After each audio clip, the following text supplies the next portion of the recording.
Agora, bora falar um pouco sobre o livro em si, né? Porque eu já falei sobre tanto assunto e até agora eu não falei sobre a história, sobre o enredo desse livro. Ao contrário do que algumas pessoas, né, hão de pensar ao lerem o título da obra, Siddhartha, esse livro não se trata, né, não retrata a história do Buda histórico, né, o Siddhartha Gautama, mas sim sobre um xará do Siddhartha Gautama, né?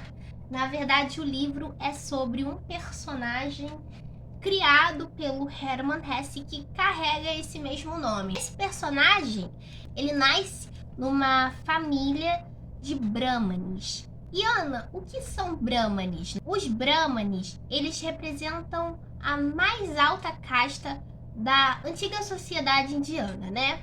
Bom, esse sistema de castas que vocês estão vendo aqui na tela, ele já foi abolido na Índia atual, apesar de que ele ainda, de certa forma, tem impactos, sabe? Né? Essa estrutura deixou impactos na sociedade atual indiana.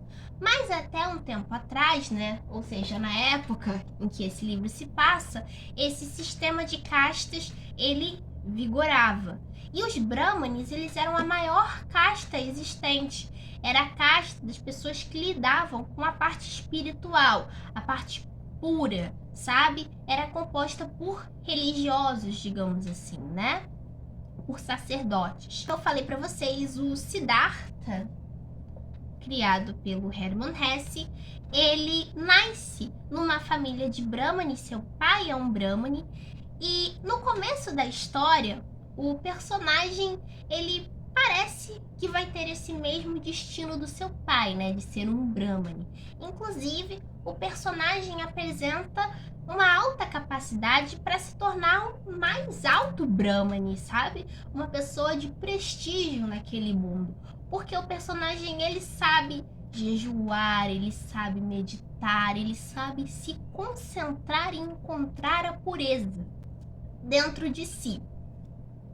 Só que apesar de todos ao seu redor, né, do seu pai, do seu amigo Govinda, né, aplaudirem o fato do Siddhartha ser um grande brahmane, né, de ter uma alta capacidade, né, de ser um prodígio, digamos assim, o Siddhartha não sente que ele encontrou essa iluminação, sabe? Ele acha que ele tem um propósito maior de vida, que o propósito dele não é ser um brahmane de jeito nenhum, que ele não pode se restringir apenas a essa vida e que essa vida mais estava fazendo ele ficar mórbido, né? Parado ali naquele mesmo lugar do que avançar em direção à sua iluminação. Então, o Siddhartha pede ao seu pai para desistir dessa vida de Brahmani e começar uma vida com os samanas. E quem eram os samanas? Os samanas, eles eram uma galera que, para encontrar essa iluminação, essa pureza, eles abdicavam de todos os prazeres materiais, de toda a vida terrena, de qualquer coisa que estivesse ligado a isso. Então, muitas das vezes eles iam para as florestas e viviam uma vida de mendicância, né? Sem nada, sem roupa, sem traje, sem nada, né? Apenas vivendo ali do que a mendicância podia trazer para eles e tentando o tempo todo encontrar essa pureza, essa iluminação. Então, como eu falei, o Siddhartha desiste da vida de Brahmani, que é uma vida repleta de certa forma de privilégios, para se tornar um samana. Isso, inclusive, vai contra aquilo que o pai dele acreditava e choca todos, né? E o seu pai, inclusive, aqui é nesse ponto que é apresentado o conflito geracional pra gente, né? Apesar do seu pai, né, temer aquela vida que o seu filho pode levar, né? Até porque é uma vida perigosa, ele vai viver na floresta, enfim, sabe-se lá o que pode acontecer lá, tem bichos selvagens, enfim. Apesar disso, o pai cede e deixa o filho ir. E o Siddhartha, ele não vai sozinho, né? Ele vai junto com seu amigo Govinda, que vê no no Siddhartha uma figura que tem muita potência de se tornar algo grande, de alcançar a iluminação, né? De ser talvez, quem sabe, um Buda da vida, né? É nesse momento ali, junto com os samanas, que o Siddhartha chega à conclusão de que não se pode alcançar a iluminação apenas através da doutrina. É necessário, de certa forma, se jogar no mar. É necessário experienciar aquilo que a doutrina diz, né? E também aquilo que ela não diz, né? Para você então, de fato, alcançar a iluminação, compreender. É necessário ter a experiência própria para alcançar, sim, assim, a iluminação. E aí, os dois, né, tanto Siddhartha quanto seu amigo Govinda, desistem da vida de Samana e partem em direção para encontrar um suposto ser que tinha encontrado essa iluminação. E esse ser nada mais é do que o Buda, o Siddhartha Gautama. E é um momento muito engraçado, né? Porque o Siddhartha encontra com o Siddhartha Gautama, né? Um Siddhartha encontra com outro Siddhartha. E nesse momento, o Siddhartha, né, o personagem aqui da nossa história, encara o Buda e diz o seguinte: olha, eu aceito que o senhor encontrou a iluminação, acho isso lindo, mas a sua doutrina não vai me levar em lugar nenhum. Apenas eu que tenho que experienciar a vida para poder encontrar a iluminação. A sua doutrina não vai me levar, sabe? A iluminação. Eu preciso experienciar, eu preciso me jogar nesse mar chamado mundo para poder entender aquilo, sabe? Para entender aquilo que me faz bem, aquilo que me traz felicidade e aquilo que também não me traz, para de fato eu alcançar o nirvana, né? O nirvana nada mais é, gente, do que essa elevação espiritual, sabe? É a iluminação. Bom, e aí é um momento muito engraçado, porque o Siddhartha aqui, ele é um jovenzinho e ele se sente naquela autoridade, né? Ele bate no peito, né? A gente consegue ver aquela imaturidade de um adolescente na figura do Siddhartha, né? Que é essa autoridade de bater no peito e falar: eu sei mais do que você, não adianta você aí ter razão não, porque eu sei mais do que você. E é muito engraçado esse momento, porque lembra bastante a gente de um adolescente mesmo. Que essa parte do livro, né, em que o Siddhartha confronta o Buda, é uma parte muito bonita, de certa forma. Por quê? Porque o Siddhartha, ele acaba se separando do seu amigo, né? O Siddhartha vai atrás do seu objetivo e o seu amigo, né, vai por um lado que é diferente do Siddhartha. Então eles se separam, né? O Govinda e o Siddhartha se separam. Enquanto que o Govinda permanece ao lado do Buda, o Siddhartha segue em frente. E aí, o capítulo que a gente tem posterior é o capítulo de O Despertar, que é, sem sombra de dúvidas, o melhor capítulo que tem. Esse capítulo do Despertar, né, ele traz quase que uma sensação de epifania pra gente, né? O personagem aqui começa a ver o mundo com outros olhos, né? Se antes ele desprezava a experiência mundana, né? O mundo, aqui ele começa a ver o mundo como algo bonito. Então lembra muito uma criança, né, vendo o que está ao redor dele. Então ele vê a natureza, acha aquilo muito bonito, ele vê o céu e acha muito bonito. Então é um momento assim muito engraçadinho, né, muito fofo, digamos assim. E esse despertar é um momento que, literalmente, né, o Siddhartha desperta para entender o mundo, para valorizar a vida mundana.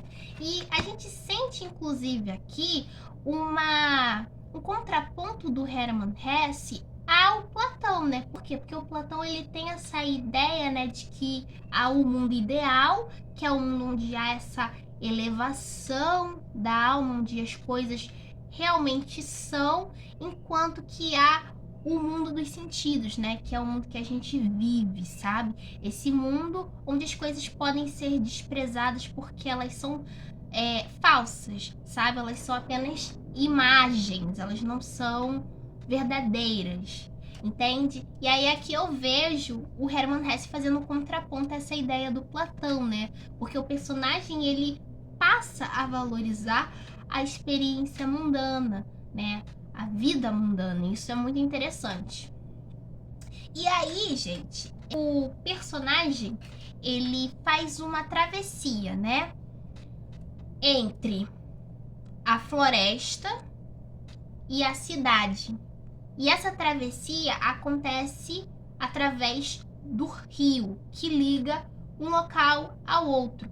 Enquanto que a floresta representa a pureza, a parte boa da vida, né? De certa forma, a elevação espiritual, a cidade representa os prazeres mundanos, né? A experiência terrena. E o rio é o meio termo. E isso é uma escolha estética do autor, né, do Hermann Hesse, que deixa a obra muito bonita, né? E depois do despertar, segue-se então a segunda parte do livro, que é quando o personagem, o Siddhartha, vai viver as experiências mundanas. Então, nesse mundo, né, ele vai encontrar a riqueza, ele vai encontrar os prazeres da carne, ele vai encontrar a luxúria, a avareza, enfim, todos os 7 pecados capitais. Enfim, o personagem vai encontrar tudo isso, ele vai se jogar nisso. Então, ele vai encontrar o Kamaswami, eu acho que é assim que pronuncia o nome dele, que é um comerciante que vai ensinar a arte do comércio, né, a arte de fazer dinheiro, e aí o Siddhartha vai ficar muito rico. Aí vai ter a Kamala, que vai ensinar a arte do amor pra ele, né? E ele vai se viciar em jogos, né? Jogos de aposta, né? E ele vai beber bastante vinho, né? Vinho, essa coisa dionisíaca, né? E aí ele vai ter toda essa experiência. Só que ele vai, de certa forma, sempre sentir um afastamento dele com os outros humanos. Ele se sente, de certa forma, superior. Só que conforme ele vai se adentrando cada vez mais no mundo, nas experiências mundanas, ele vai se sentindo cada vez mais próximo aos humanos. Então aquelas coisas que ele considerava fútil lá no começo, do tipo avareza, né, medo de perder dinheiro, né, medo de ficar pobre, enfim, aquelas coisas que ele desprezava de certa forma, agora ele começa a sentir. E aí isso transforma, ele começa a ver que ele é muito humano, né? Que ele não é um ser iluminado, né? Que ele é muito humano. Isso é a parte muito interessante do livro. Inclusive, o Siddhartha, ele também vai, de certa forma, progredir no mundo, né? Porque ele vai sim se tornar um comerciante muito rico, né? Ele vai usar os melhores trajes, as melhores roupas, né? Ou seja, ele também vai ser um prodígio nas experiências mundanas. Só que isso também não faz ele se sentir bem, sabe? Ele também sente que aquela vida ali repleta de prazeres mundanos também não é a vida que ele precisa ter para alcançar a iluminação, e ele se sente muito afastado disso. E aí tem um fatídico dia, né, onde ele se sente muito para baixo, e acontece algumas coisas que eu não vou falar aqui, até para não dar spoiler para vocês. Enfim, ele vai desistir, né, dessa vida mundana, e ele vai se direcionar, né, se redirecionar pro rio, onde ele vai encontrar o balseiro. Vocês estão percebendo o caminho? Ele vai da floresta, da pureza, passa pelo rio, que é o transitório, vai para a cidade, que é o local das experiências mundanas, e ele retorna ao rio. E aí lá ele vai encontrar o balseiro. Esse balseiro vai guiar a vida do Siddhartha e vai ensinar várias coisas assim super valiosas para ele. vai ensinar o Siddhartha a ouvir o rio, a compreender aquilo que o rio tem a dizer. Ouvir o rio é ouvir a si mesmo, sabe? O Siddhartha vai aprender a ouvir seu coração, a si mesmo, né? Fazer a voz que há nele, né? O Om, que é a palavra de todas as palavras, emanar dele. E aí é nesse momento que a gente começa a compreender que a experiência não pode ser nem tanto Brahma, ou seja, essa coisa pura demais, Deus, enfim, nem tanto Sansara, ou seja, experiência apenas mundana, e sim ser o Om, ser algo interno, ser um meio termo, ser o rio que liga esses dois tipos de experiência. E aí, como eu falei, o Siddhartha vai ficar ali junto com o Balseiro e sempre com a função, né, direcionar as pessoas tanto da cidade para a floresta quanto da floresta para a cidade. E aí tem uma parte muito interessante, né, que é quando o Siddhartha encontra o seu filho, né, que ele teve com a Kamala. E é muito legal porque aqui a gente tem tanto a ideia de karma quanto um conflito geracional reaparecendo pra gente. Isso porque, né, o filho do Siddhartha, ele nasce no mundo, ele nasce na cidade. E ele nasce sendo um riquinho, um ser medíocre. Só que o Siddhartha, né, já vivenciou aquilo tudo e sabe que a experiência mundana, apenas a experiência mundana, a riqueza e tudo mais, não é tudo que há na vida. E aí ele tenta passar isso pro filho dele. Só que o filho dele despreza tudo aquilo, né? E o filho dele não quer viver essa vida no rio, né? Ele quer viver a vida ele quer viver a vida na cidade, ele quer viver a vida mundana. E aí tem uma ideia muito interessante, né? Que é de deixar ele ir. Então, o Balseiro, que é o amigo do Siddhartha, aconselha o Siddhartha a deixar o filho dele ir. E essa parte é muito interessante, porque é um momento, né, que há esse conflito geracional, porque apesar do Siddhartha querer manter o seu filho perto, o seu filho não quer, sabe? E aí tem que deixar ir. E essa parte é muito legal porque o Balseiro, né, o amigo do Siddhartha, vai chegar para ele e vai dizer o seguinte: Horas, você tem que deixar ele ir. E aí o Siddhartha vai falar: não, eu não quero que meu filho vá para aquele lugar porque lá não vai trazer felicidade para ele. Eu vivi isso, eu sei, eu não quero deixar que meu filho experiencie isso também.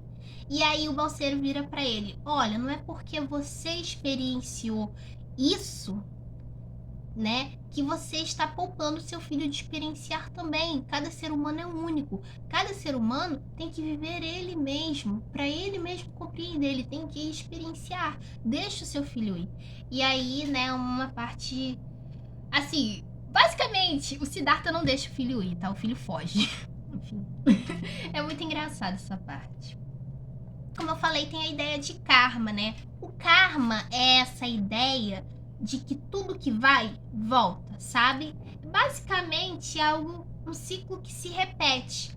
Assim como lá no começo do livro, o Siddhartha se desvincula de seu pai, aqui o filho do Siddhartha se desvincula dele, sabe? Ou seja, esse ciclo, né? Tudo que vai, volta. Ok? O Siddhartha vai viver aquela vida ali no rio até o dia que ele vai reencontrar o seu amigo, o Govinda. E é uma das partes mais bonitas, porque nesse momento que o Siddhartha ali conversando com seu amigo, além de expor pra gente vários pensamentos maravilhosos, várias frases que dá vontade da gente tatuar em cada membro do nosso corpo, né? É nesse momento em que ele também vai alcançar a iluminação, o tão famoso Nirvana, né? E, bom, é uma parte muito bonita, sério, é absolute cinema, de verdade. É uma parte em que os dois vão conversar E o Siddhartha, né, vai apresentar uma ideia incrível. Ele vai dizer que não é exatamente o rio, sabe? Não é o rio que fala com ele ou com qualquer pessoa, mas sim qualquer coisa que possa irradiar de certa forma, né, essa iluminação. Ele vai dizer que qualquer coisa pode ser o nosso mestre, sabe?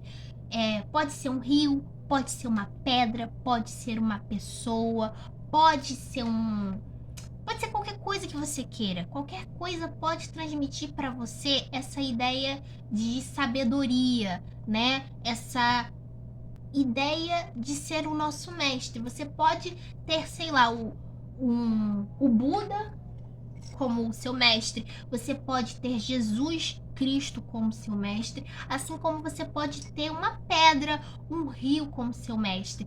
Todas as coisas são nossos mestres se a gente souber ouvi-la, sabe?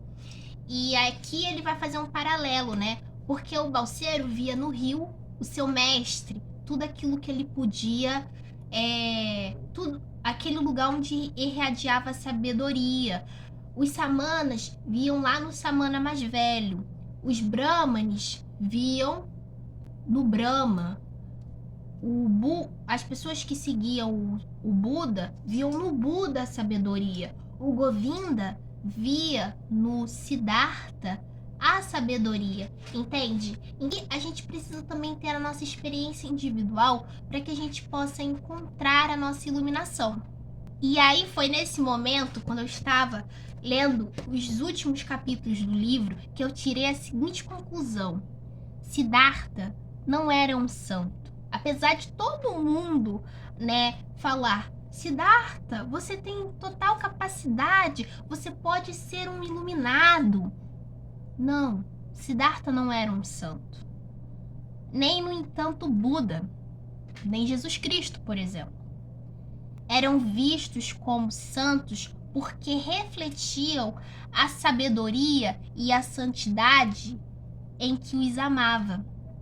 No momento lá em que o Govinda está junto com o Siddhartha, ele fica sem entender muito aquelas palavras que o Siddhartha está emanando, e aí tem todo o Nirvana, né? Não é necessariamente que aquilo não significa necessariamente que o Siddhartha ali, ele é um santo, mas que o Govinda vê no Siddhartha uma certa sabedoria, assim como o Balseiro via no rio, assim como as pessoas veem no Buda ou na figura de Jesus Cristo, porque essas coisas, essas pessoas, enfim, elas emanam a sabedoria pra gente porque a gente ama aquelas coisas ou aquelas pessoas, a gente sabe ouvi-las. É uma parte muito bonita do livro, sério.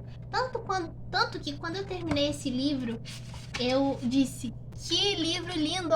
Eu escrevi no final: que livro lindo! Porque, gente, é muito, muito bonito. Principalmente essa parte em que há essa iluminação, esse nirvana sendo alcançado. Eu queria dizer para vocês, gente, que eu acho que eu não capturei toda a essência do livro. Por quê?